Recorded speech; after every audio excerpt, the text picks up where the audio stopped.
전에 있던 사람들이 다 내서 이제 저희도 꼭 내야 된다는 생각만 가지고 있어가지고 그때 당시에는 저희도 좀 어렸던 것 같아요. 잘못된 걸 알고는 있는데 섣불리 누가 말은 할 수 없는 상황. 계속 운동을 앞으로 해야 되니까.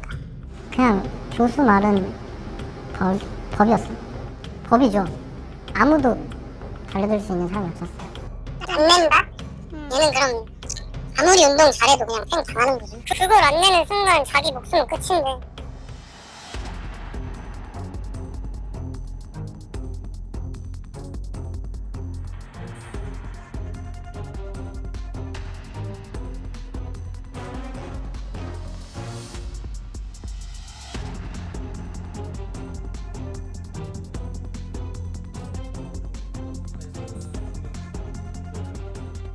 일단은 그런 요구를 받았을 때 선수들은 좀 거부하기는 좀 어려운 환경인 것으로 알고 있습니다. 왜 그러냐 하면은 이제 어찌됐든 지도자가 됐든 뭐 조교가 됐든 그런 것들을 이제 요구를 했을 때 뭔가 이제 이게 어디다 쓰일 수 있나요? 라고 이렇게 물어볼 수 있는 분위기가 안 되는 거죠. 예. 그러면은 지도자가 그냥 달라고 하니까 줘야만 되는 이제 그런 상황인 것이고 그런 것들이 이제 후에 이제 뭐 용처가 어디에 쓰였습니까? 라고 묻기도 어려운 상황으로 보입니다. 일단 주고 나면은 기부자가 뭐 전혀 뭐 이것이 어디에 쓰였는지 알 수 있는 길은 없다. 체육계는 일단 저희가 이제 어떤 특성들을 봤을 때 바깥에 이제 일반 사람들이 보는 거하고 봤을 때는 좀 상대적으로 폐쇄적인 어떤 문화를 갖고 있다. 이제 이렇게 이야기가 되거든요. 그 폐쇄적인 게 어떤 거냐면 이 안에서 문제가 발생했을 때 밖으로 알려지는 것을 상대적으로 이제 그 같은 집단 안에서 그걸 막고 있다라는 것이죠. 지금 이제 국가인권위원회에서도 이런 부분에 대해서 직권조사를 통해서 이제 밝혀낸 사실들이 이제 그런 것들인데요. 예를 들어 문제가 있을 때 뭐 징계 양정을 굉장히 가볍게 한다든지 아니면 조사를 지연을 시켜가지고 시간을 이제 계속 끄는 거죠. 그래서 최초 신고자들이 지치게 만든다든지 그 다음에 또 징계를 받았던 사람이 다시 또 현장에 복귀해서 경기장에서 계속 얼굴을 마주보게 되는 그런 상황들 그런 것들 때문에 사실 어떤 부분이든 간에 이제 문제 제기를 하기가 굉장히 어렵게 되어 있습니다. 그 폭력이나 성폭력 사건 같은 경우들도 그 내부에서 묻히는 이유들이 그 피해자가 그 사실을 밖으로 드러내기 어렵 부분들이 분명히 있었거든요. 그러니까 이것을 드러냈을 때 본인이 이제 오히려 그 집단에서 배제당하는 이제 그런 결과로 대부분 이어지고 있기 때문에 이런 것을 드러낼 수가 없고 그리고 지금 같은 경우에도 이제 계약금의 일부를 이제 원치 않아도 뭐 돈을 이렇게 내놔야 되는 경우들도 마찬가지로 이제 그런 구조 속에서 나타나는 문제다라고 생각하고 있습니다. 이게 부당하다라고 말할 수 있는 분위기는 아닌 거죠, 이제. 네, 그렇습니다. 그게 이제 예를 들면은 아까 말씀드린 대로 그 문제를 제기하는 사람도 드물 뿐더러 문제가 제기되었을 때 그것이 이제 그게 무슨 문제냐라고 하는 반응들이 대부분일 거고요. 그리고 문제가 예를 들어서 뭐 굉장히 좀 안 좋은 사례가 있어서 문제가 됐다 하더라도 그것이 이제 좀 잘못된 사람들에 대한 어떤 일벌백계 이런 것들로 이어지지 않는다라는 부분들 그런 부분들은 좀 분명해 보입니다. 당연히 지금 저희가 이제 그 국가인권위원회에서 이제 직권조사를 2가지를 했었는데 뒤에 조사했던 것이 이제 그런 폐쇄적인 문화에 대한 것이었거든요.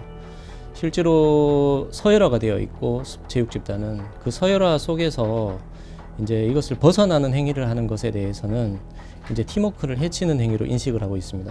그래서 그런 것들이 공고한 서열화 속에서 이제 뭐 상명하복이 계속 일어나고 있는 이제 그런 구조 속에서 이제 선수들은 생활을 하고 있고 그것을 통해서 이제 뭔가 문제 제기를 한다라는 것은 자신이 속해 있는 집단을 부정하는 것이죠. 그렇기 때문에 그런 것들은 이제 어떻게 보면 조직에 대한 배반, 배신 뭐 이런 행위들로 인식이 될 수 있기 때문에 그런 것들을 이제 섣불리 문제가 있다라고 좀 깨름직한다 하더라도 쉽게 말할 수는 없다. 그렇게 보고 있습니다. 다른 경우는 이제 뭐 예를 들면 네. 그렇습니다. 실제로 지도자들이 이제 영향력이 굉장히 강하고 그 취업이라든지 뭐 이런 부분에 대해서 상당히 큰 영향력을 행사하는 경우들이 많이 있습니다. 실제로 뭐 본인이 예를 들어서 아주 우수한 성적을 내서 막 많은 팀들이 서로 이제 원하는 경우는 오히려 본인의 좀 이렇게 뭐랄까 원값 이런 것들을 좀 올려서 잘 진출할 수 있지만 그게 조금 애매한 경우들이 있거든요. 그런 경우들 같은 경우는 거의 뭐 지도자가 다른 상대 지도자와의 어떤 관계를 통해서 취업을 시켜주고 뭐 이런 경우들이 굉장히 비일비재합니다. 그리고 경기장에 갔을 때도 그 자신의 지도자가 그 경기가 열리는 그 대회장 안에서도 그의 영향력들이 상당하거든요. 뭐 예를 들면 뭐 과거에도 이런 문제들이 좀 많이 불거지기도 했는데 예를 들어서 어떤 선수가 자기가 데리고 있던 선수가 이제 뭐 전학을 갔단 말입니다. 어떤 신생팀이나 이런 팀에서도 원해서 전학을 가거나 뭐 이렇게 되면은 그냥 뭐 필요에 의해서 갈 수도 있는 거고 다 그렇게 이제 생각을 해야 되는데 일종의 저 친구는 이제 우리 팀을 배신한 그런 친구로 이제 딱 낙인을 찍고 경기장 내에 가면은 또 심판이라든지 뭐 이런 부분들이 다 동문이고 뭐 이런 경우들이 많았거든요. 그래서 이제 그런 부분에 대해서 불이익을 준다라든지 그다음 취직할 때도 대부분 이제 지도자들은 물어봅니다. 전 지도자한테 뭐 어떠냐, 뭐 인성이 어떠냐, 뭐 이런 것들을 물어봤을 때 이제 좋은 얘기를 안 해주는 거죠. 뭐 그러면은 결국 손해는 개인이 봐야 되니까. 그런 내용들을 또 선수들은 그 성장하는 과정에서 쭉 봐왔고, 그 속에서는 본인이 뭐 지도자를 완전히 뭐 배제하고 어떻게 성장하겠다라는 생각을 버릴 수밖에 없는 거죠, 이제. 저희가 이제 뭐 여러 가지 그 권고들을 국가인권위원회에서도 내놨습니다만 실질적으로 이것이 일정 부분 어떤 개인에 대한 처벌이나 뭐 이런 것들로 이게 개선되는 문제라고 보지 않고 한국 스포츠 전반에 대한 구조가 이제 이렇게 좀 개선이 되지 않고서는 원인을 해결했다라고 볼 수 없다는 것이 이제 저희들 결론이기도 했습니다. 근본적으로 이제 한국 사회가 이제 스포츠를 대하는 방식 이런 것들이 넓은 저변 속에서 이제 우수 선수들이 선별되고 이 엘리트 선수들이 국위 선양을 위해서 더 노력을 하고 이런 구조로 이렇게 해서 생태계가 좀 건전하게 만들어져 있어야 되는데 지금은 없는 저변에서 없는 선수들을 데리고 국위 선양을 하려고 하다 보니 뭐 강압적이고 뭐 잘못된 관행들도 다 묻힐 수밖에 없고 폐쇄적이 될 수밖에 없는 이제 그런 문화들이 남아 있다라는 것이죠. 우선 그동안 이제 우리가 이제 체육을 이제 관장하는 이제 모법이 국민체육진흥법이 있었거든요. 그 국민체육진흥법의 제1조에 보면은 우리나라가 체육을 진흥시키는 목적은 국위선양에 있었다라는 거죠. 근데 이제 국위선양을 하려고 하다 보면은 이제 작은 저변 속에서 뭔가 성과를 내려면은 이 선수들에 대한 어떤 혹사나 뭐 이런 것들을 수반하지 않고서는 그런 성적을 낼 수 없는 겁니다. 희생이나 혹사 뭐 이런 것들. 그러다 보니까 이제 학습권들도 침해가 되고 또 이제 운동을 더 시키기 위해서 폭력이나 이런 또 무리한 상황들이 계속 발생하고 그다음에 그 선수들에 대한 어떤 사생활 통제 그런 것들이 이제 복합적으로 계속 일어나고 있었거든요.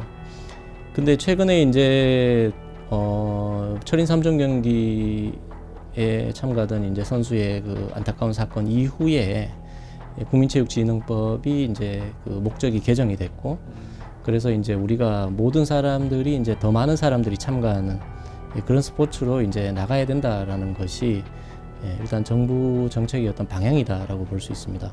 그렇죠. 근데 적어도 사실 국가대표 선수들한테 뭐 즐기자라고 이야기하는 거는 그거는 좀 사실 안 맞는 말이거든요. 왜냐면 어차피 굉장히 높은 수준의 전문성을 가진 선수들은 고도의 전문성을 갖고 운동을 해야 되는 겁니다. 다만 우리가 이제 이 전문성이라고 하는 것을 이제 초등학교라든지 중학교 우리가 의무교육이라고 하는 그 시기부터 요구를 하고 있다. 그런 것들은 너무 과잉된 것이거든요, 사실은. 그러니까 이제 어린 나이에 이제 진입을 해야 되는 선수들조차도 사실 스포츠로 성공하기가 굉장히 어려운 부분들이 있는데 그런 것들을 이제 다 감내하고 스포츠를 하겠다 쉽게 들어올 수 없는 거죠, 이제 엘리트 스포츠 영역으로.